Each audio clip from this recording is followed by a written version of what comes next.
Hello and good morning. Welcome to New Forest Morphs. Thank you very much everyone for your love and support, and we've had quite a few new subscribers jump on the channel, Jared, and we are one away from being at 900. So I think the 1000 is in sight, Jared. It'd be lovely if we could break through the 900, and thank you everyone for jumping onto our channel and giving us wonderful feedback and shout outs. Before we cover the feedback, what we want to do is look at some behaviour in the facility, Jared. And what's been happening today, Jack? Did we have an easy cleaning day today? No. It wasn't full on today. What was interesting, it was full on today, and that's why we're a little bit late getting this video out. But we found that the snakes who still haven't ate, it's been moving now towards the 2-week mark. I mean, tomorrow, today's Thursday? Yeah. Tomorrow will be the 14-day fast period. And we're finding that our adult snakes are still pooing out from 2 weeks ago. And I think that teaches us a principle that we think they need a meal every week, but in actual fact they're still digesting, they're still absorbing the nutrients and what's going inside from the initial meal. In other words, they are not empty, and they'll continue to poo, I reckon. But the thing is, we're finding that the stools are much smaller, they're finding that they don't smell so much, easier to clean, but also we're recognising today was a day of sheds. And how many sheds, Jared, did we actually get today? Was it 7? 1, 2, 3, 4, 5, 6, 7. 7 perfect sheds. So if we're on the 7th day of Christmas, Jared, I'll be saying 7 perfect sheds. But we're not going to go there. I might give you that rendition towards Christmas. I hope everyone's having a lovely build up to Christmas and the stress levels aren't too heavy. But hopefully these videos will give you a little bit of a respite. We're going to try our hardest to kind of give you as much as we can, love and support leading up to the end of the year, and then obviously we're all looking forward to the new year, focused on new beginnings, new visions, new goals. But I think first of all we're going to actually look at the shed outs, and then we'll come back to the feedback from yesterday's video. Some really helpful things came back from several people, which were talking about humidity, and then we're going to have Jared share a couple of Instagram messages and some amazing combinations that you found, which is close to our vision of what we're trying to achieve with our Highway Clown projects, Jared. So maybe we'll have a little slot on your favourite IGs. That's becoming a daily thing at the moment, Jared. It's quite nice. I'm enjoying it. It gives us a vision. The whole point about IG is you're seeing what fellow breeders are doing, and it lifts your aspiration levels, doesn't it? It makes you think, I'm aiming for that, but I haven't actually seen it properly, and suddenly someone posts something, you think, whoa, this is close to what we're trying to achieve, and it kind of makes it more tangible when you see it, doesn't it, Jared? Yeah. So we'll have a look at that, and then at the end I'm going to give a massive shout out to one of my favourite channels I've been following for about a year now, and actually I've been following his journey longer than that because he's good friends with Justin Kabelka. His name is Tony and his wife is Cassey, and they've got Cassey, and his best friend is called Craig, who's a car dealer. He's a really funny car dealer. He makes me laugh and chuckle, and he's often behind the camera, but he's often just really funny. I just love it. They're real. They're based in the south of the US somewhere. I'm not sure exactly where they're based, but it's definitely in the southern part of the States. And they've got a lovely facility, and Tony's basically full-time on his snake business, and he also makes, Jad, which you love because you're into your knives. He makes bespoke high-quality knives for people that want them. So he's a hunter. He's got these really amazing compound bows that he goes hunting. And I like it because he brings the whole family on the journey. Even at the end of his videos, his 2 little ones encourage us to subscribe. And I really love it. I just love it's real. He doesn't hide the bad stuff. I mean, they're both having pretty bad seasons actually. They said that they've had a lot of slugs, kinking, and I feel for them because we've had a bit of that ourselves, haven't we, Jared? So we know what that's like. But they don't hide it. They don't paint this glossy picture that everything's hunky-dory. I think this is what I like about YouTube channels, where you get on and see the reality of what's going on, because we learn from each other. I mean, we've got something we've learned this year. One of our girls actually passed some eggs out, didn't she, Jared? And she passed them out. She didn't give us a fertile clutch, but she actually released some eggs herself. She was egg bound, and she released them, didn't she, Jared? And we found that really interesting because when you have an egg bound snake, the first thing that you often want to do is you often want to take them straight to the vet, because the vet can then take care of it. But what we found, in actual fact, in this particular case, is that she naturally passed those eggs out given time. And there's an argument to say, do we rush in quickly, too quickly sometimes, to intercede nature's natural course, or should we rush in and make sure that? And I think prudence tells me that you should really get a vet involved quite quickly. But I have seen scenarios where vets get involved and they lose the snake because of egg bounds, whereas actual fact, we're finding with the girl that we had that was egg bound, she naturally just pushed them out by herself eventually. And first time we've ever had that, Jad, but it's an interesting one, isn't it? Interesting topic. So it'd be interesting to get people's views out there, what they think about, if you've experienced an egg bound snake, what you do, how you approach it, and what success you've had and what issues you've had, and any particular problems you've had you want to share with us. Please feel free. We're here to learn from each other. So we'll come back to give Tony and his channel a massive shout out later, but I think first of all let's get into some snakes, Jared. So what should we look at first? Well, should we start at that end and work our way down? Sure. The first one I want to show you is I think, is it Cole? So I've been waiting patiently for him to shed out, and here we have, oh no, it's not that one, sorry, I put the tag on the wrong one. All the yellow tags are shed outs. Now I know we normally use yellow tags for breeding, Jared, but we've postponed the breeding for a couple of weeks because of what they've been through on the weekend. So here we have Cole. That's Doodle. Is it Doodle? Sorry, Yeah. Doodle. And he is a pastel, cinnamon, 100% het clown boy. And he looks lovely out of shed, doesn't he, Jared? Yeah. Yeah. He's all balled up, he's producing sperm, and he's good to go. I believe that's called a pewter, a pastel cinnamon. Yeah, so it's a pewter 100% het pied. So we'll leave him be. This is the one I found fascinating because, you know, yesterday I was cleaning in the semi-dark and I missed a couple of the sheds. Well, I actually missed another shed which we didn't spray down. And what actually happened is Peaches, which is Jaz's favourite calico girl, she shed perfect shed without any spray down. Let's have a look at her, Jared. Tell me what your thoughts are on her, because she is one of your favourites, but just look how beautiful she is. Yeah, she's gorgeous. Her whites get higher with every shed. It feels that way anyway. Cleaner. Look at the fire coming up on the side patterns, Jared. Can you see the fire burning? Yeah. I'm seeing new patterns on her I haven't seen before, and she's maturing. She's not far off being breedable. She needs another couple of hundred on her to be able to breed with her, but she'll probably go next year now, Jared. But the point I'm trying to make here is that, you know, we're talking about spraying down their bedding and spraying down the snake. I didn't do that, and she gave us a perfect shed, Jared.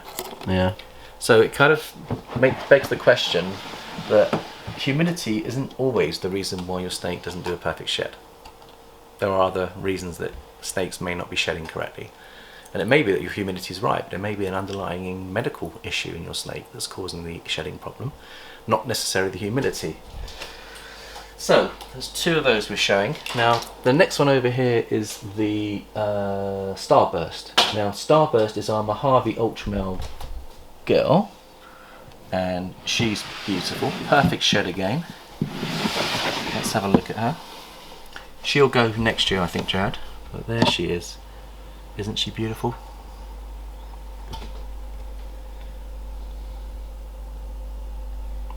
I'm really relieved because what they went through on the weekend was horrendous, but they're pooing, shedding and doing everything they should be doing. And in some ways I think they're glowing and doing better.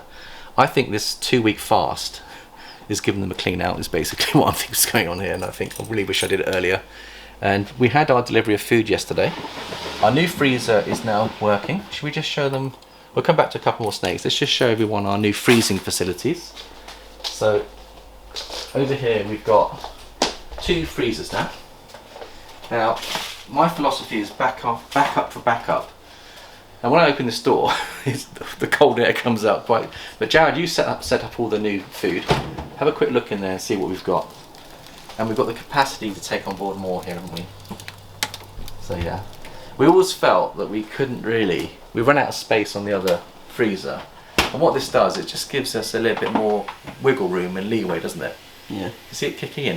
It lost so much coldness. The vacuum. Can you hear it kicking in? And so we've got now 2 with plenty of space in both. Now the reason I say that is because we lost £200 worth of food from the Gale Force and the Power Cut that we had on the weekend. If one of them goes down, we can move others into the other one, so you don't waste food. So a backup for a backup as your facility grows is not a bad idea, Jared. I think it works out well. So there you go, there's a little update on that. We still haven't received the new generator. It's supposed to come yesterday or today.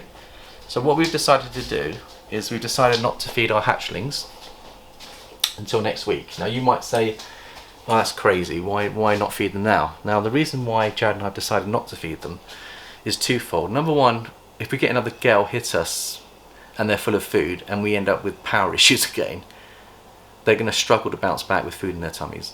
So we're going to be cautious. Wait for the new generator to arrive, and then what we're going to do is test that new generator to make sure that we can keep good ambient heat in here if we get another power cut, which could happen. And then once we're happy our backup's working well, we're going to feed everything. And when we feed them, they're going to be gagging for food. Their stress levels will be massively reduced, and therefore I think it will work out really well. Would you agree, Jared? Yeah. Yeah. Also, Jared's preparing for a massive exam at the moment, aren't you, Jared? Big exam, and this is his final exam to become a professional in the accountancy business, and he gets his certification. He's worked so hard, haven't you, Jared, to do this? Yeah. How's it going? The study's going well? Yeah, it's been a painful process, but we're getting there. Now, Jared and I are firm believers in that our minds work better when... Do you know the number one thing in life that helps us think clearly and helps our brain... What's the best thing for our brain stimulation, do you think? Oxygen. Oxygen to the brain, and that applies to every animal as well. So good fresh clean air and oxygen into our facility gives us vibrant snakes. So I said to Jared, you've virtually got, other than coming in and helping with the snake business, he checks his emails on the other business, and then he's basically into the gym for an hour. And you had a weight training session yesterday, you had a run for 35 minutes, and you're feeling great, aren't you, Jared? And your studies after that point went up really well. So it's not just about doing lots of revision, it's also about being balanced, Jared. And I think you've shown me that that is helping you, isn't it? And it makes you feel much better, and going into that exam you're going to feel a hell of a lot better. So wish Jared well on that exam. I think he's going to do okay. He's certainly putting in the preparation, and I'm really proud of what you're doing there, Jared, running a family, running 2 businesses, studying, and having a fishing life as well when you can. I don't have any of that at the moment. By the way, Jared and I are going to go fishing as soon as we get a chance. We've got to go fishing. As soon as that exam's over, I'm off. Yeah. But it does link to the snakes, so good fresh oxygen in your facility will help your snakes feel happy. Clean air is what I'm saying. Okay, so let's have a look at these other snakes and then we'll do our shout outs. So the other 2 snakes, Jared, what we're going to show? You want to talk this one through? Buttercup. Now, look at this interesting behaviour. Now, she didn't shed out, but I wanted to show you the amazing bowl wrapping. I've never seen her do this. She's moved her hide over a bowl, and just look at this for follicle build in privacy. What do you think of that, Jared? Yeah, it's cool. Now normally she'd be flinching and she'd be frightened. Now she's not showing any signs of being timid, but that to me is a classic bowl wrap in privacy. Would you agree? Yeah. So I just thought I'd show you that one. I'll just gently put her back in there. Now she did that all by herself. She moved her hide over her space because she wants her privacy, and she is follicle building. And that tells me that her stress levels are dropping down. And even though I look at it and think, oh, she's only 200 off, pump her in with some food, we elevate their stress levels, and they don't want to bowl wrap and they don't want to build follicles, and you wonder why they don't go. It is literally, I think, a question of reading the situation, get the stress levels down over a couple of weeks of fasting, and then offer smaller prey items that they can manage, and you'll find because they're de-stressed, they'll do all their natural things themselves. So they want to, if they're de-stressed, they're much more likely to go. Do you agree, Jack? Yeah. Okay, the other one too, there's 2 more to show, 3 more to show. So here we've got, who have we got here, Jared? I can't remember who this one is now. This is going to be the, is this One of my hobbies? No, I think this is one of our pumpkin pied hatchlings that's growing on. Female, she's about 1350, looking pretty good. Yeah, she's pretty girl. Yeah, next year she'll be ready to go, Jared. But again, she was looking for food a couple of days ago. She just wants to eat, and since we haven't fed her, she hasn't come out looking for food. She's just shed, and she will feed pretty aggressively, I reckon, next week. And there's one more over here, and I think there's a clown girl, that Amber, that we want to show off. So over here, Jared, you did the cleaning on this one. What have we got here? This is our Benchy Lesser Clown. Bubbles. Bubbles. Let's have a look at Bubbles. She's just shadow. There she is. So look how clean her head stamp. Look at the Enchi head stamp, Jack. Get a zoom on that. It's beautiful, isn't it? Yeah. She looks happy and chilled. Enjoying a hot spot at the moment. New paint job. Looking great. Okay.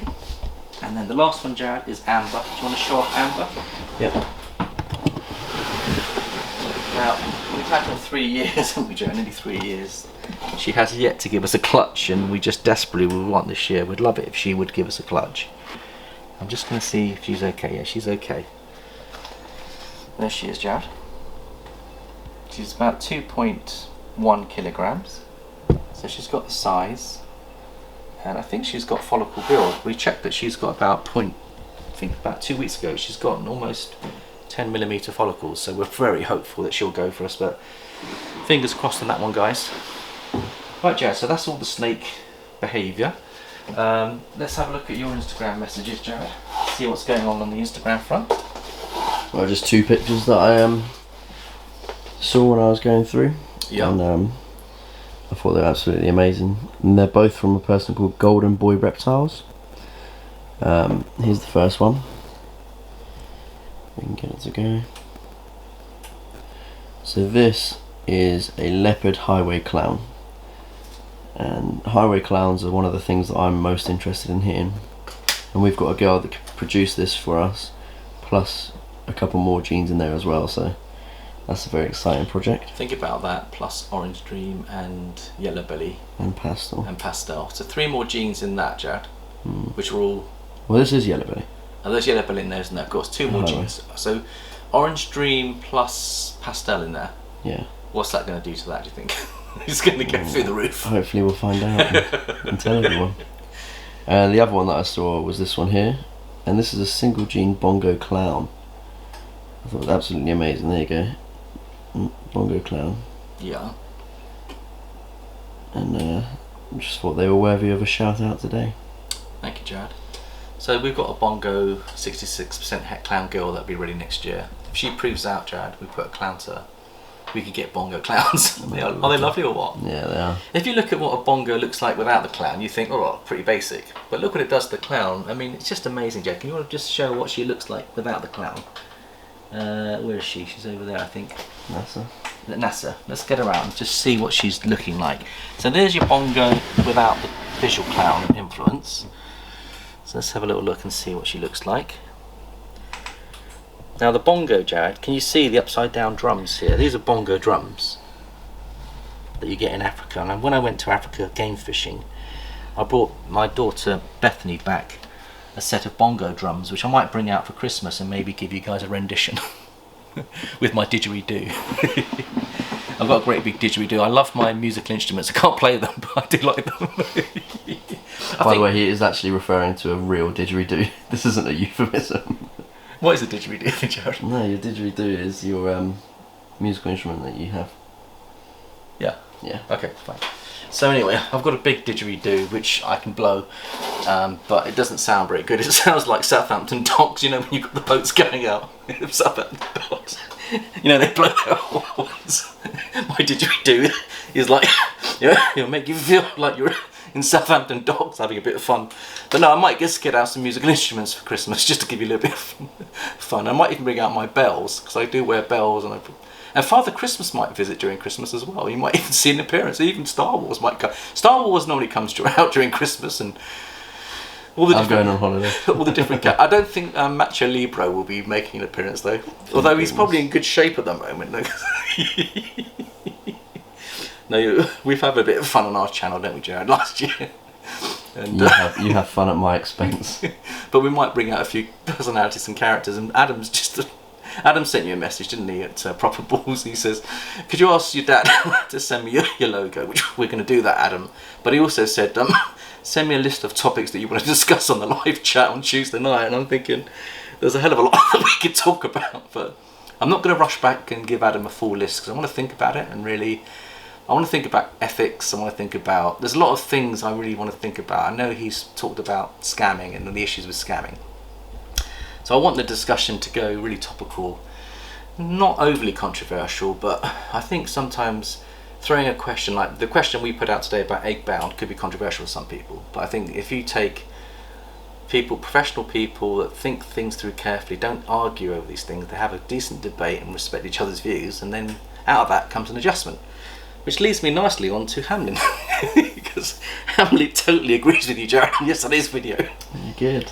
You know, you asked for Rob's advice as well. Yeah. Well, Rob actually sent us a message. He's done it twice. He sent us 2 messages on 2 videos. So I went to go and check the messages, Rob, and I've only got the very first line on my notifications. But when I go to my video, the full message and text that you sent me isn't there. So I might have to get you to email me those messages, Rob. But I think Rob is saying in the tropics he doesn't have to worry about the extra spray down because the humidity is perfect in the air. So your point, Jared, about getting the air humidity right is probably absolutely correct. But I think because our air quality now, we've gotten 60% humidity, that is probably about right here. But I think we tend to supplement the rubs to try and just lift it a little bit. So that's that one. Hamlin gave us a really interesting, he shared his experiences. He had to twig his systems himself, and he sprays down the lids of his rubs, Jared, and he wouldn't dare spray a snake. He said, I wouldn't spray a snake. I think from Hamlin's perspective, I get what he's saying, and I didn't want to spray down a snake, but since I've been spraying down with snakes, there's been perfect sheds. So if it works, you know, if it works for me. But I make sure the water is warm, they're not getting a cold shock. Also, the other benefit of spraying a snake is, of course, they get a regular shower. People don't realise this, Jared, that maybe they do. But you know, today when I was cleaning out some of the boys and girls that were free shed and their tubs were dirty and they pooed and they shed. You got a poo within a shed today, didn't you? Yeah, it was pre-bagged. A pre-bagged poo. He had a really easy cleaning mine. One of mine was all over the place, gloves on, clean them all up. And I thought to myself, I put the snake into the holding tub, but I thought to myself, if I'm cleaning their tub, what is on their bodies that could have bacteria? So maybe this idea of bathing and showering our snakes could be good for hygiene. So maybe without me realising it, Jared, not only am I bucking the trend of what most people do, maybe one of the reasons why our snakes are doing so well is they're getting regular showers. I might actually offer them some deodorant and might buy them some. You have to find their armpits first. Well, no, what I'll do is we could. Well, they have got some pits. We know that, don't we? Now, I was thinking for Christmas, all my snakes get gifts from me. I'm going to get them deodorant, aftershave with their boys, and we'll get some really nice smelling snakes. It's funny, Jad and I had a bit of a spring clean the other day, and you know when we moved in the new freezers, one of the freezers has been absolutely hammered with electrical tools, and I've always hated that corner, and I said to Jad, let's get it back in the barn and get it out of here. And I feel a lot better, because decluttering our lives is so important, Jad. Keeping things tidy and neat. And they say that your life, how you feel inside, is a reflection of how you're living, which means if you've got a nice clean facility, you're probably thinking straight and clearly inside your head.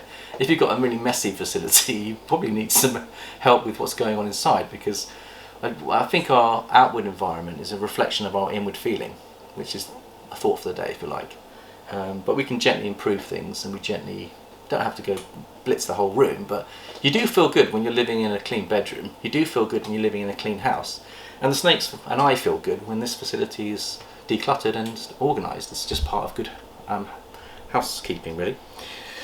So thank you, Rob, for your feedback. Even though I didn't get the full message, please do send me try and send it again, or perhaps send me on my email. You've got my email. Please do feel free. I don't want you to feel as though I'm not giving you love and ignoring you.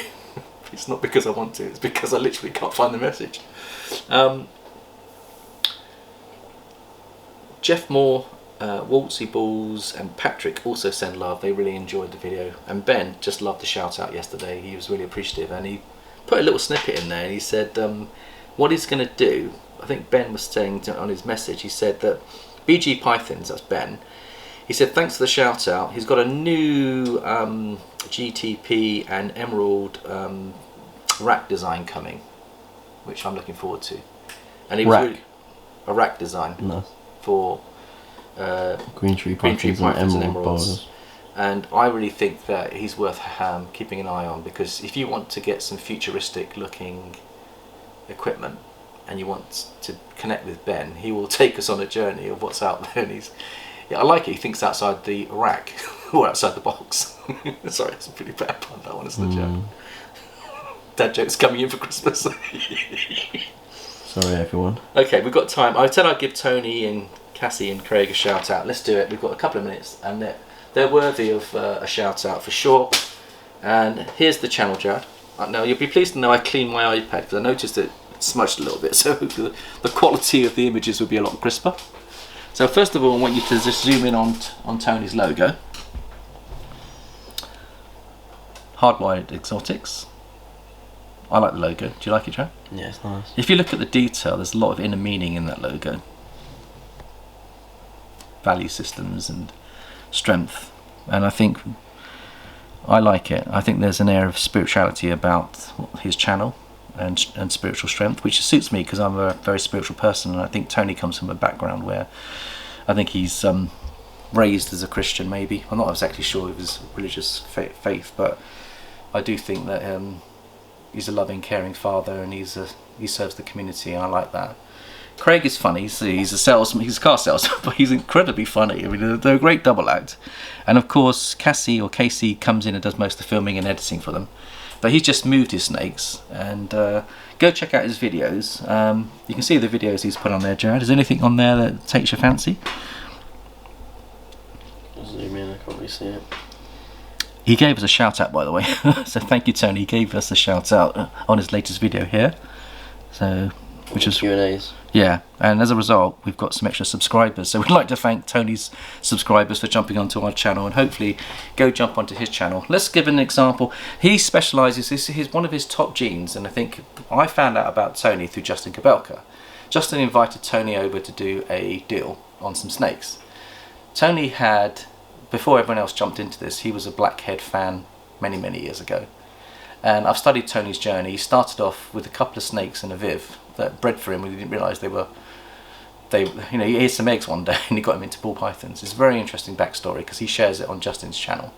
And I do follow both journeys very carefully, and I do enjoy seeing small-time breeders become really successful. And I think Tony now, he's got two businesses, Jared. He's got the ball python business, but he also makes bespoke, out of this world, bespoke knives that he gives out to a lot of people and sells. So if you want a bespoke knife made, besides getting a great ball python and a wonderful connection with a lovely family, Tony's your man. Let's have a look at one of his videos. So the one I'll probably choose, Jared, just choose one that you think would be, which one should we look at? That one? Okay. We want to skip the ads. I'll put this. Do you want to skip the ads, Jared?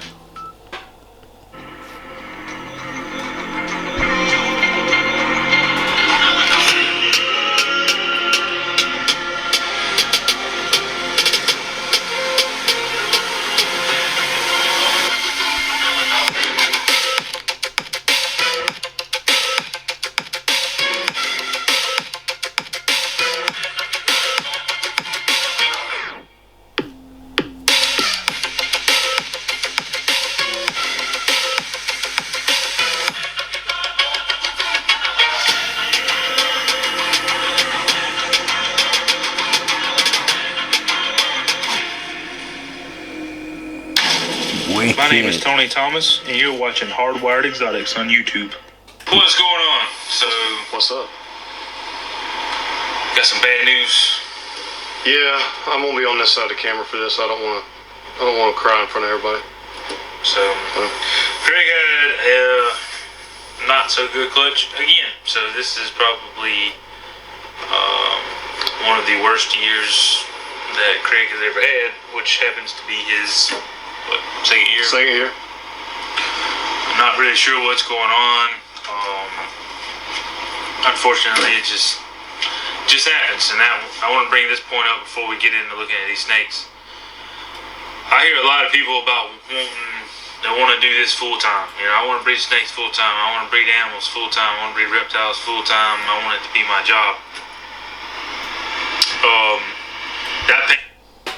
Okay, so if you want to find out what Tony's talking about, being a self-employed person who he's done, go check him out. Please give them some love, follow them, and we'll see you tomorrow. Thanks for watching, and it's goodbye for now. Bye-bye for now.